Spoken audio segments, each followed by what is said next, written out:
V besedi v družbi danes prebirava drugi odlomek iz seznama mojih 30 dni s Svetim pismom in gre ponovno za začetek enega od evangelijev. Prejšnjič smo prebirali začetek Janezovega evangelija, danes pa prvo poglavje, celotno poglavje Lukovega evangelija. Tukaj imamo ogromno stvari noter, od napovedi rojstva Janeza Krstnika in potem Jezusovega rojstva, Marijinega obiska pri Elizabeti, Marijina, Zaharijeva hvalnica in tako naprej. Vse do tega, ko pove, da je Janez Krstnik rastel in se krepil in do dne, ko je nastopil pred Izraelom. Ampak če gremo na začetek tega prvega poglavja Luka, imamo čisto na začetku par zelo zanimivih vrstic, ki nekako štrlijo ven iz konteksta in so kot nekakšen uvod, kot posvetilo napisani. In za začetek, Matjaž, mogoče malo pove o tem. Te 4 vrstice so nekaj posebnega. Ravno zaradi tega, ker Luka preden se loti svojega dela, svoje zgodbe, pove nekaj o tem, kako se je lotil. In dobro je vedeti to, da Luka je pisal za izobraženo publiko svojega časa, izobraženo v grški, se pravi, antični filozofiji, se pravi za skeptično publiko. Se pravi, vsaka podobnost z današnjim časom je zelo naključna. Se pravi, on je vedel, da te stvari, ki jih bo povedal, da se bodo zdele neverjetne ljudem. Ne. Zelo kratkovidni smo, če mislimo, da včasih so ljudje kar verjeli vse. Sploh ne. V tistih časih, prav tako, ker danes so ljudje znali razlikovati, mislim, ali neki bajka ali neki resnično poročilo o resničnih dogodkih. In ravno to Luka tukaj naredi. Pove, da to, kar bo zdaj povedal, je raziskana zadeva in da je na koncu pove, da so te stvari zanesljive, se pravi, da to, kar stoji, to, kar bo povedal, stoji trdno. Da to niso pač neke pravljice, da to ni nekaj tako ali drugače, prav natančno sem raziskal zadevo. Moramo vedeti nekaj, to se iz naših prevodov se tega ne vidi, ampak Luka je v teh 4 vrsticah uporabil klasično grščino. Drugače Nova zaveza ni pisana v klasični grščini, te 4 vrstice pa so. Ravno zato, da bi povedal svojim izobraženim bralcem, poslušajte, jaz vem, kaj je zgodovinopisje. In dejansko so paralele s sočasnimi zgodovinskimi knjigami, ki se zelo podobno začnejo. Tako da Luka je poznal zgodovinopisje, vedel je, kaj pomeni pisati zgodovino, resno, raziskano, kako urejeno poročilo napisati in tako naprej. Tako kot tukaj govori. Se pravi, Luka na začetku, da jasno je to, kar bom govoril, je resna raziskava. Čeprav seveda so stvari, ki so se izpolnile med nami pa zgodile tukaj. To, kar bom pisal, bo imel marsikaj, kar bo tako, kaj bi rekel, kar bo ljudem mogoče težko verjeti, ampak zato na začetku pove, vse te stvari, ki jih ti, Teofil, veš. Bogoljub je to. Ja, vprašanje je to resnično osebno razmišljeno, to je oboje možno. No, ampak glavno, hoče reči to, kar si izvedel o Jezusu, njegovem rojstvu, njegovem delovanju, v njegovi smrti, v njegovem stajenju od mrtvih, to ni izmišljeno. Jaz sem šel stvar raziskati in zdaj le dobiš poročilo. Ki pa je namenoma malo bolj v preprostem jeziku povedano. Hotel sem še to reči, da je očitno Luka nekako najbližji v tem smislu urejenosti tega poročila. Se pravi, se vidi, da izhaja iz te grške kulture, ki pojmuje čas podobno kot mi, je res bilo že takrat zapisanih verjetno kar nekaj raznih zadev, drobci, Jezusovi govori ali pa kaj podobnega. Tudi Marko je bil gotovo že napisan. Med temi, je gotovo mišljen Marko, vprašanje, če ne tudi Matej, tukaj se strokovnjaki bi se tukaj zdaj skregali med sabo na tej točki, ampak Marko gotovo vsekakor je med temi. Ampak zanimivo, on govori o urejenem poročilu, kako je natančno raziskal, ampak glih ta zgodba o pojavitvi angela, ki napoveduje Janezovo rojstvo in potem, ki se pojavi pri Mariji, pa ljudi tudi danes nekako najbolj bega in jo kar hiter ponavadi radi skenslajo, rečejo, ne, to je pa pravljica. Ampak on res tukaj ne govori v smislu neke pravljice. Ja, zdaj bom povedal ene lepe misli, kako se da lepo živeti.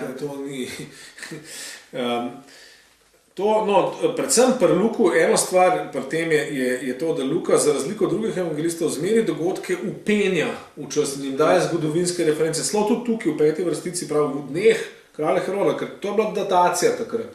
Takrat ni bilo drugih sistemov. No, in na več mestih to naredi in hoče zelo jasno postaviti to, kar se je z Jezusom dogajalo, se je dogajalo kot del javne zgodovine.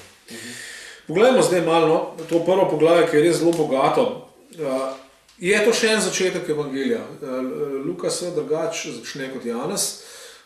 In tako kot že nekako namigne na začetku, gre za izpolnitev. On nakazuje, da zdaj z evangelijem in že tukaj, že s temi prvimi dejanji, v bistvu že z rojstvom Janeza Krstnika, se dogaja izpolnitev vsega, kar je Bog govoril, vseh obljub, vseh napovedi, vseh teženj, vseh teh velikih pričakovanj, ki so skozi stoletja rasla v izraelskem narodu in ki so izpričana v stari zavezi. Gre za izpolnitev teh stvari in to se tukaj zvrsti več teh stvari. Najprej ta Janez Krstnik kot predna straža, kot ta, ki gre. Tisti, ki bo deloval z eljivim duhom in z močjo. To je bilo tudi napovedano, in on bo pripravil stvari, da bo Bog nastopil, da bo Bog prišel na prizorišče. To je bilo zelo jasno pri prerokih, posebej pri Malahiju, je ta prerok pa tudi druge. On nastopi in vse zanimivo je to, da v bistvu zgodba, kako je rojen, on ima samo eno vzporednico v stari zavezi in to je v bistvu Izak. Abrahamu se Izak rodi v veliki starosti, se pravi, je rojen na čudežen način.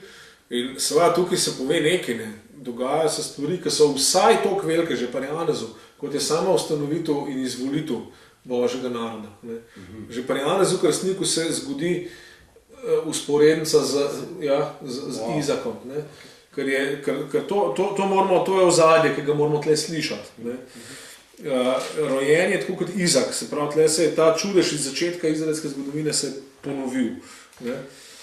Ni čudno, da je že Zaharija z nejevero sprejel to novico. Seveda. No in potem imamo pa tle vzporedno s tem, imamo pa še to drugo rojstvo, ki je pa še večje od tega. In tle seveda tukaj zdaj pa kaže na to, da je Jezus večji kot Abraham ali pa kot največji prerok, ta Elija, ki je zdaj pač nekoliko se vrnil v osebi Janeza Krstnika, se pravi, tle imamo potem to drugo, še bolj človeško gledano neverjetno zgodbo. Bog pošlje angela, svojega glasnika. Angeli so božji glasniki, ki upravljajo dela. Božji kurirska služba, tako za hec. Se pravi, oni upravljajo dela, ki jih pač Bog jih pošlje, da nekomu nekaj sporočijo. On prije mladenki Mariji, Mirjam, verjetno je bilo ime. In tukaj pa takoj vidimo, da se začne omenjati Davidova hiša. In to moramo slišati. Te stvari so nam mogoče se zdijo neki taki zgodovinski detajli, ki so pač zraven, ampak za izhodiščno branje so pa te stvari ključne. Ker izpolnitev so vsi pričakovali tam. David, vemo, je slaven izraelski voditelj, kralj, v času katerega je res božje ljudstvo prosperiralo. Ja, v bistvu je prišel sploh do vseh tistih obljub, ki so pri Mojzesu bile napovedane. Stoletja prej je božje ljudstvo končno prišlo pod Davidom. Takrat so končno dobili tisto deželo, mir je potem zavladal še posebej pod njegovim sinom Salomonom, ki je pač kot knez miru. Salomon sam ime izhaja iz besede mir, iz šalom. Takrat to je vrhunec te zgodovine, ampak takrat v enem je že jasno, ni to. Čakamo nekoga, ki bo prišel, ki bo dejansko izpolnil te stvari. No in zato je zdaj to tako bistveno. In tukaj gre za dejansko za božji vdor v svet in prek svojega ta pravega vladarja. Zato se skozi omenja. Čisto konkretno. Ja. Spočetje. Ja. Dobro, ta prevod je, kako se bo to zgodilo, ko ne poznam moža. V tem življenju z Jezusom v sodobnem jeziku pravi, kako ko vendar ne spiva skupaj. Ja. In zdaj, Ne poznati, to je eufemizem za spolni odnos. Ja. Biblični jezik je tak. Zdaj. ampak Ja. kako pomembno je za nas, da je Marija dejansko spočela Jezusa po Svetem Duhu. In zakaj, ne? Dejansko recimo imamo napovedi tega, ne, da bo mladenka oziroma da bo devica rodila sina. Spočela in rodila sina. Spočela in rodila sina. Ne? In tukaj imamo zdaj ta dogodek. Ne? In tukaj se mi zdi, da lahko še kakšne besede reče ven o tem. Ja, ta odlok je seveda zelo zanimiv, ker če gremo natančno brati, kako se te stvari zdaj prav našla si milost, spočela boš, on bo velik, on bo sin najvišjega, ne?